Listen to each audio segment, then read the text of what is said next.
Earlier today, I teased you all with a little forecast of what would come this evening, viz. My story about the paranormal, clearly Canadian experience.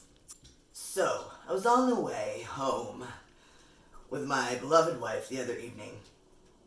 We stopped at a gas station, an innocent gas station, not mere blocks from here.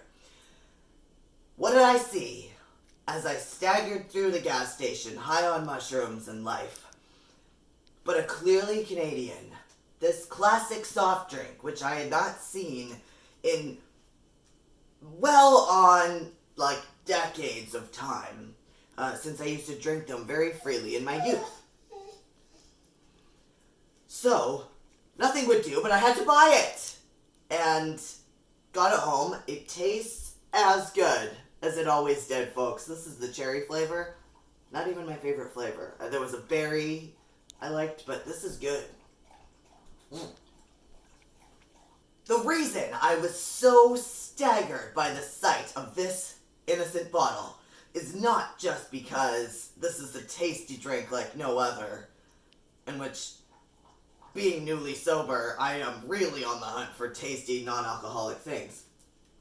It was that in my past, I have a supernatural experience. I've had one supernatural experience in my life.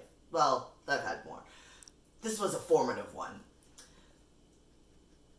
It all revolved around the clearly Canadian. Let me tell you how.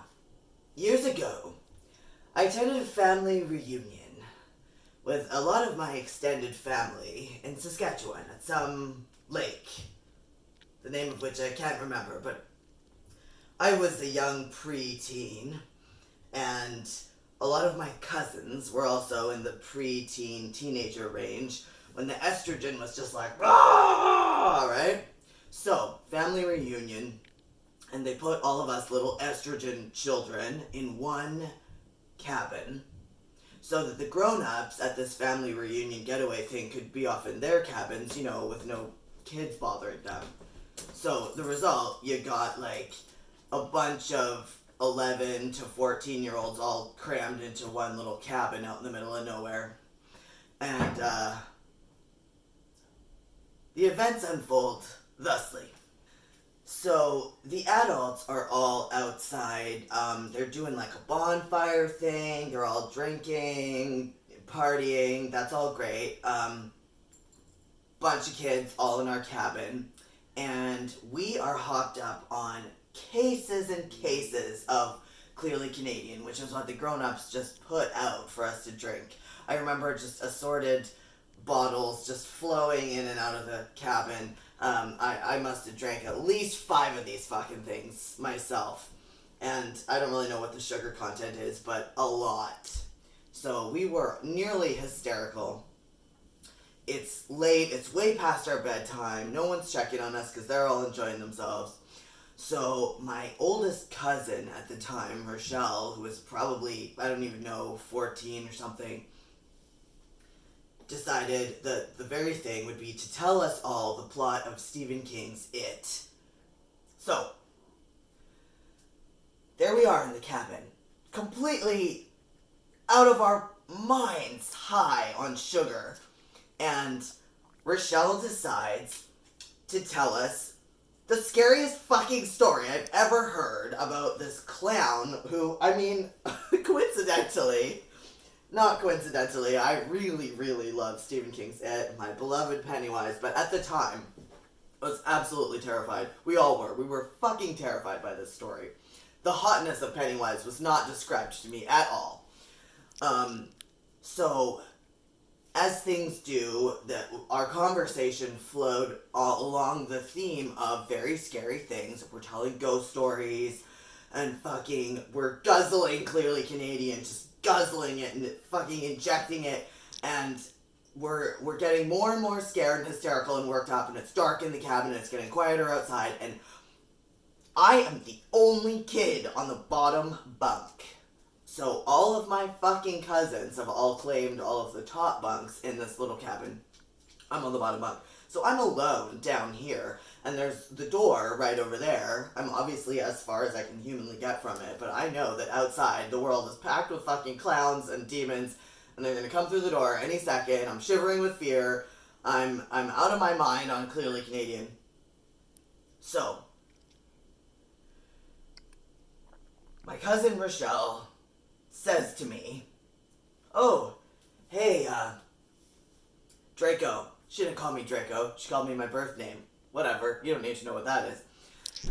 And she said, "Hey, Draco, what would you do if a clown, a haunted, demonic, dead, dripping, scary fucking clown came through the door of the cabin right now?"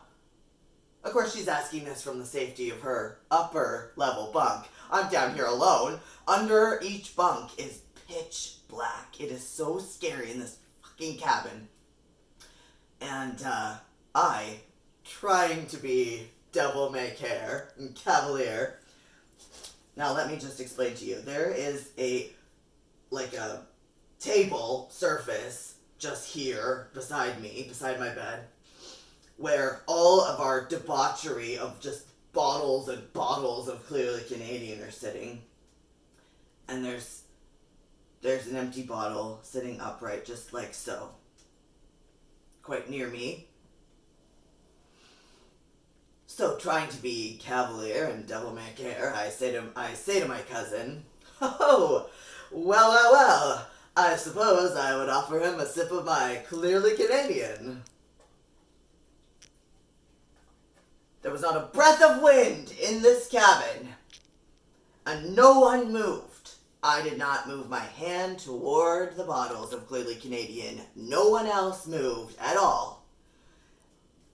One of the bottles fell off of the table at that very moment. Clang, hit the floor, and then it rolled directly under the bunk bed where I was sitting into the cavernous black under the bed. Okay, so picture this. Oh, Draco, what would you do if a clown were to walk through the cabin at this very moment, through the door of the cabin? What would you do? Oh, I suppose I would offer it a sip of my Clearly Canadian. Beep! Right under me! I levitated! I flew up onto the upper bunk where my cousin Rochelle was, and I refused to come down for a very long time. In fact, I think some part of me is still up there. I have no explanation for it.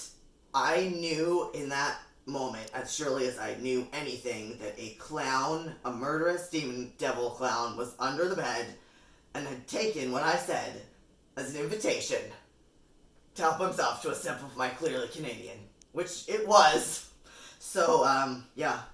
Pennywise, this one's for you, buddy.